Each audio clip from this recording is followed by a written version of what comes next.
So guys, today's video comes from one of my favourite small still waters, which is Swanswater Trout Fishery.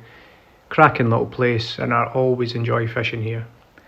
Started off quite a bright day, but later on it absolutely poured with rain, so that stopped me filming.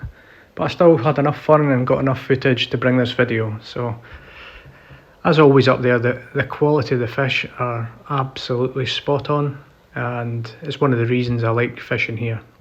Just proper peace and quiet, great little venue. If you've not been, I absolutely recommend it.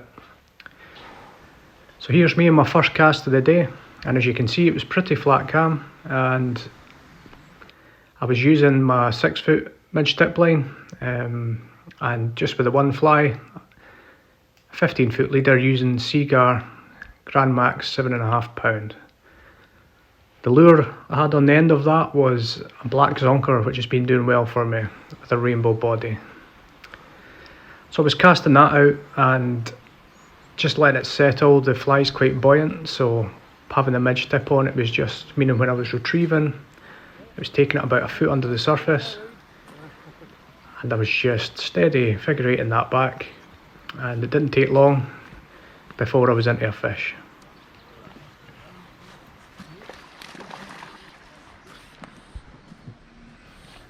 I actually switched the GoPro off thinking I was turning it on, but I didn't lose much of the fight. And as you can see, a very acrobatic fish, and could tell straight away it was a golden trout. Swanswater does hold quite a few golden trout, and yeah, it's always nice to see one on the bank.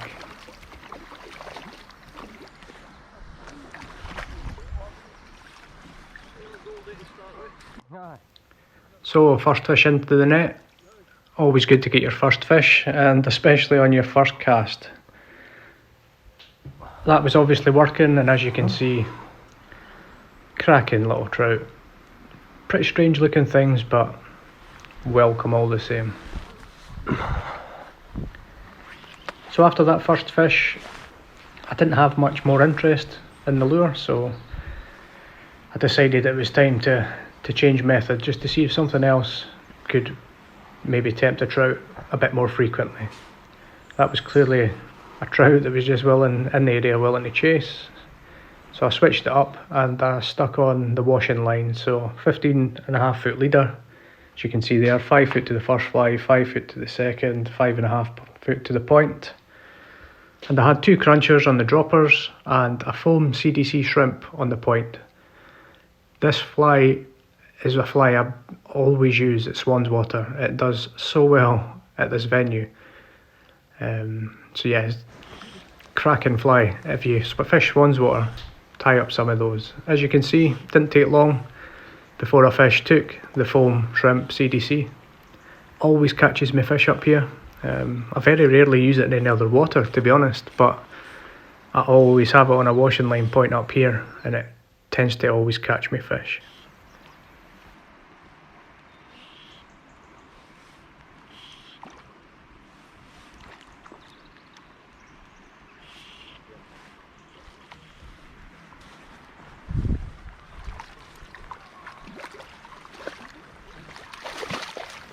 So second fish to the net, and this time a rainbow. And again, a different method, but again at the very surface of the water, the fish weren't deep at all. Nice little rainbow there.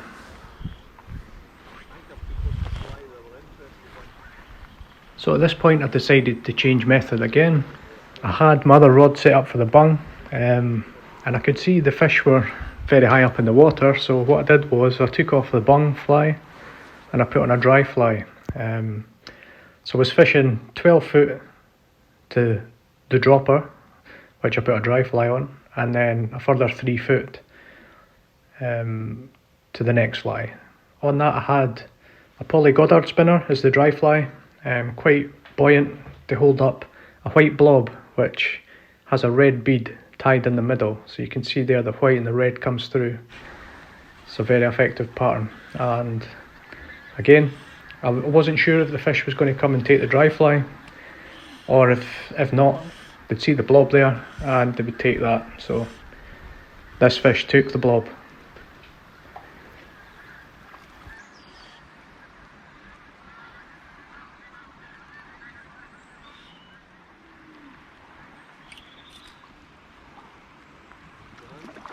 Ah, alright.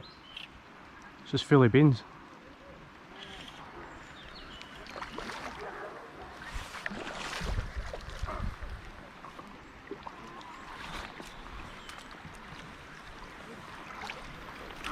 So third fish to the net and another little rainbow.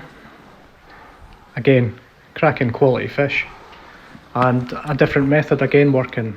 As you can see there, nice little rainbow. I was keeping 4 fish, so that was a cracking size for the pan. I stuck with a bung for a little bit, and again into another fish on the white blob with that red bead. Really are effective.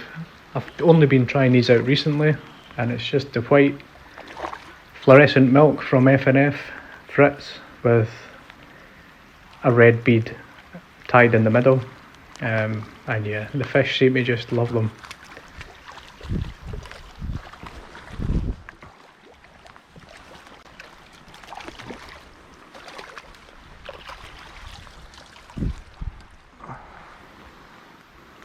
So as you can see, a skinny little fish this time, but welcome all the same.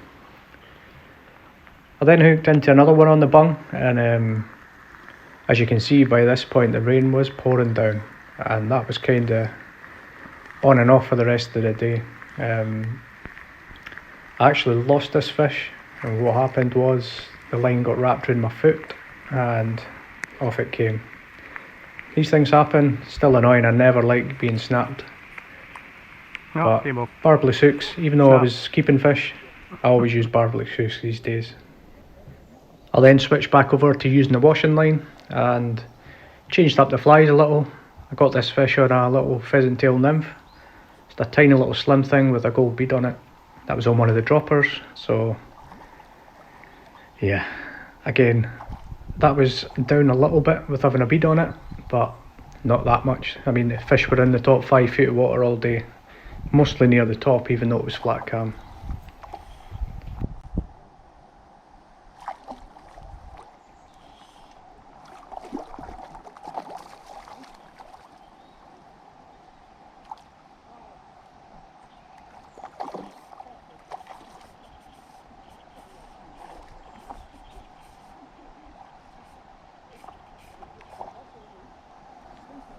It's woken up. It's woken up.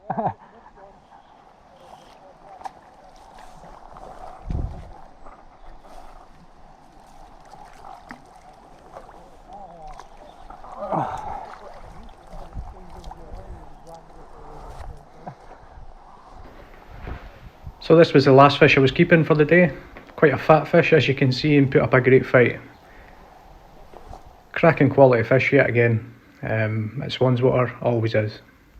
At this point I started to stop film because the rain had got that bad, but I did catch more fish. And here's one that I caught on a dry fly. It was on a olive deer hair daddy pattern. So I got a quick shot of that before it was released. Hope you enjoyed the video guys, and I'll see you in the next one.